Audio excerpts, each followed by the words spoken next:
জোটের প্রার্থী হলেও ভোটে লড়তে হবে নিজ দলের প্রতীকে। আরপিওর এই সংশোধিত ধারা বাতিলের দাবি জানিয়েছে বিএনপি।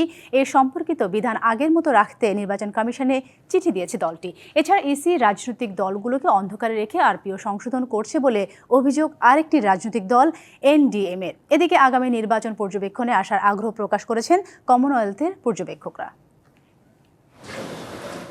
ঘনিয়ে আসছে ত্রয়োদশ জাতীয় সংসদ নির্বাচন।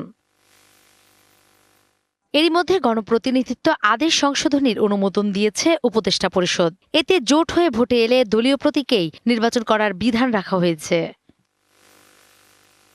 তবে সংশোধনীর সাথে একমত নয় বিএনপি। এতে আপত্তি জানিয়ে রোববার নির্বাচন কমিশনকে চিঠি দিয়েছে দলটি। বৈঠক হয় প্রধান নির্বাচন কমিশনার এএমএম নাসির উদ্দিনের সঙ্গে। সম্প্রতি পত্রিকান্তরে বিষয়টি বিএনপি জানতে পেরেছে।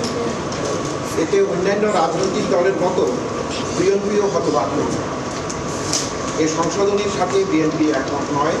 আমরা এই মাত্র পদ্ধতি প্রধান নির্বাচন কমিশনের বরাবরে হস্তান্তর করেছি।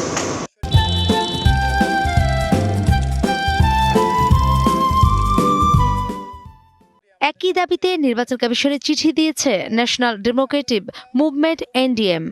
নতুন যে আইনটা বা আরপিওটা জারি করছে, সেখানে আগে যেটা ছিল যে জোটের যে কোনো মার্কা নিয়ে আমরা নির্বাচন করতে পারতাম, এখন আরপিও অনুযায়ী নিজ দলের প্রতীকে ছাড়া নির্বাচনে অংশ নেওয়া যাবে না, যেটাতে এনডিএম-এর ঘোর আপত্তি আছে। এদিন প্রধান নির্বাচন কমিশনারের সাথে বৈঠক করেছে কমনওয়েলথের প্রাক নির্বাচনী পর্যবেক্ষক দল। পরে ইসি সচিব জানান, আগামী নির্বাচন পর্যবেক্ষণে পর্যবেক্ষক পাঠাবে সংস্থাটি। এখন পর্যন্ত আতঙ্কিত হওয়ার বা দুশ্চিন্তাগ্রস্ত হওয়ার মতন কোনো কারণ আমার মনে হয় না।